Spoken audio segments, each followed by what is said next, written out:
जय श्री कृष्णा। जय माता जी। आज हम चैत्र नवरात्रि के तीसरे नवरात्र माँ चंद्रघटा की कथा और माँ को क्या प्रसाद पसंद है, माँ को कौन से फूल पसंद है, वो सब जानेंगे। जय अम्बे मैया की जय। चैत्र नवरात्रि धार्मिक मान्यताओं के अनुसार चैत्र नवरात्रि में ही दैत्यराज महिषासुर का वध करने के लिए माँ दुर्गा का अवतरण हुआ था। इसलिए साल में आने वाले सभी नवरात्रों में इस नवरात्रि का विशेष महत्व जाना जाता है। चैत्र नवरात्रि के तीसरे दिन माँ दुर्गा के चंद्रघटा रूप की पूजा की जाती है। 9 दिनों तक चलने वाली नवरात्रि के दौरान माँ के 9 रूपों की पूजा होती है। माँ चंद्रघटा राक्षसों का वध करने के लिए जानी जाती है। मानना है वह अपने भक्तों को दुखों को दूर करती है, इसलिए उनके हाथों में धनुष, त्रिशूल, तलवार और गदा होती है। देवी चंद्रघटा के सिर पर घंटे के आकार का अर्धचंद्र नजर आता है। इसी वजह से श्रद्धालुओं ने उन्हें चंद्रघटा कहकर बुलाते हैं। नवरात्रि के तीसरे दिन की हम पूजा विधि जानेंगे। नवरात्रि के तीसरे दिन माता दुर्गा को चंद्रघटा स्वरूप की विधि विधान से इस मंत्र से ओम देवी चंद्रघटाय नमः का जाप करके आराधना करनी चाहिए। इसके बाद माँ चंद्रघटा को सिंदूर, अक्षत, गंध, धूप, पुष्प आदि अर्पित करें और आप देवी को अर्पित कर सकते। देवी को साथ साथ में दूध से बनी हुई किसी भी मिठाई का भोग लगाए। पूजा के दौरान दुर्गा चालीसा का पाठ और आरती मंत्रों का उच्चारण करें। माँ दुर्गा की कथा। माँ चंद्रघटा असुरों के विनाश हेतु माँ दुर्गा के तृतीय रूप में अवतरित होती है, जो भयंकर दैत्य सेनाओं का संहार करने देवताओं को उनका भाग दिलाती है। भक्तों को वांछित फल दिलाने वाली ये अम्बे माता है। आप संपूर्ण जगत की पीड़ा को नाश करने वाली है, जिससे समस्त शास्त्रों का ज्ञान होता है कि वह मेधा शक्ति आप ही है। दुर्गा भव सागर से उतारने वाली भी आप ही है। आपका मुख मंद मुस्कान से सुशोभित निर्मल पूर्ण चंद्रमा के बिंब का अनुकरण करने वाला उत्तम श्रवण की मनोहर कांति से कमनीय है। तो उसे देखकर महिषासुर को क्रोध हुआ और सहसा उसने आप पर प्रहार कर दिया। ये बड़े आश्चर्य की बात है, जब देवी का वह मुख क्रोध से युक्त होने पर उदय काल में चंद्रमा की भांति लाल और तनी हुई भौं के कारण विकराल हो उठा। तब उसे देखकर जो महिषासुर के प्राण तुरंत निकल गए।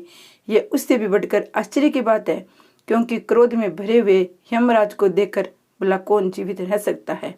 आप देवी प्रश्न हो। परमात्मा स्वरूप आपके प्रश्न होने पर जगत का अभुदय होता है। क्रोध में भर जाने पर आप तत्काल ही कितने कुलों का सर्वनाश कर डालती है। ये बात अभी अनुभव में आई है। महिषासुर की विशाल सेना क्षण भर में आपके कोप से नष्ट हो गई थी।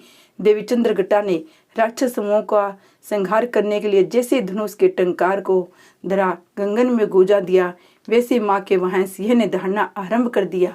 माता सिंह घंटे के शब्द से उसी ध्वनि को और बढ़ा दिया, जिससे धनुष के टंकार, सिंह की दहाड़, घंटे की ध्वनि से संपूर्ण दिशाएं गूंज उठी। उस भयंकर शब्द व अपने प्रताप से वे दैत्य समूह को संहार करके विजय हुई। माँ चंद्रघटा की आरती। नवरात्रि के तीसरे दिन चंद्रघटा का ध्यान। मस्तक पर है अर्धचंद्र मंद मंद मुस्कान। 10 हाथों में अस्त्र शस्त्र रखे खड़ंग संवाद। घंटे के शब्द से हरती ती दुष्ट के प्राण। सिंह वाहिनी दुर्गा का चमके श्रवण शरीर। करती विपदा शांति हरे भक्त की पीर।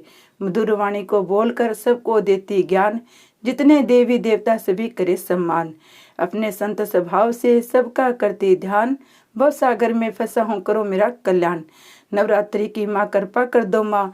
जय माँ चंद्रघटा, जय माँ चंद्रघटा। माँ चंद्रघटा की कथा हमने सुनी। माता दुर्गा माँ चंद्रघटा का अवतार लिया था। जब दैत्यों का आतंक बढ़ने लगा था, उसमें महिषासुर का भयंकर युद्ध देवताओं से चल रहा था।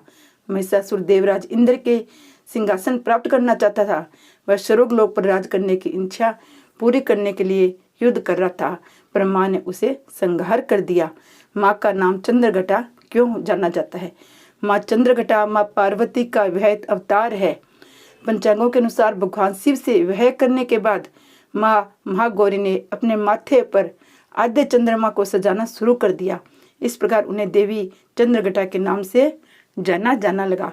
चंद्रघटा माता को प्रसाद में क्या पसंद है? माँ चंद्रघटा देवी को मिठाई से दूध से बनी हुई खीर बहुत ही पसंद है। चंद्रघटा माँ की पूजा में मंत्रों का जप करते हुए दुर्गा सप्तशती चंद्रघटा माता की आरती करना चाहिए और माँ को सफ़ेद दूध से बनी हुई मिठाइयों का ही भोग लगाना चाहिए। माता जी को कौन सा फूल पसंद है? माँ दुर्गा की कृपा प्राप्त करने के लिए उनको लाल रंग के पुष्प जैसे गुलाब या गुड़हल अर्पित करें। जो भी पुष्प भगवान शिव को प्रिय है वह पुष्प माँ गौरी को भी प्रिय है। नवरात्रि के तीसरे दिन माँ चंद्रघटा की पूजा करके उनको प्रसन्न करते हैं। माँ चंद्रघटा कल्याणकारी, शक्तिदायक, शांतिदायक रूप में मानते हैं। माता के मस्तक पर घंटे के आकार का आधा चंद्रमा चिन्हित होने के कारण इन्हें चंद्रघटा कहते हैं। माँ चंद्रघटा की पूजा करने से न केवल लोगों से मुक्ति मिल सकती है बल्कि माँ प्रसन्न होकर सभी कष्टों को हर लेती है। ऐसे में यदि हम तीसरे नवरात्रि का व्रत रखते हैं, माँ चंद्रघटा की पूजा करते हैं, कथा सुनते हैं तो हमारे माँ सब दुख दूर कर लेती है। माँ चंद्रघटा सबकी सुनती है। जय माँ चंद्रघटा सुखधाम पूर्ण की जो मेरे काम, चंद्र समान तू शीतल दाती, चंद्र तेज किरणों में समाती, क्रोध को शांत बनाने वाली, मीठे बोल सिखाने वाली, मन की मालक मन भाती हो, चंद्रघटा तुम वरदाती हो, सुंदर भाव को लाने वाली, हर संकट से बचाने वाली, हर बुधवार जो तुझे ध्यावे, श्रद्धा से जो विनय सुनावे, मूर्ति चंद्र आकान बनाए, सन्मुख घी की जोत जलाए, शीस झुका कर कहे मन की बाता, पूर्ण आस करो जगमाता, कानवीपुर स्थान तुम्हारा, कर्नाटक का मेहमान तुम्हारा, नाम तेरा रुटु महारानी, भक्तों की रक्षा करो गुहानी। जय अम्बे मैया की जय, जय माँ चंद्रघटा की जय।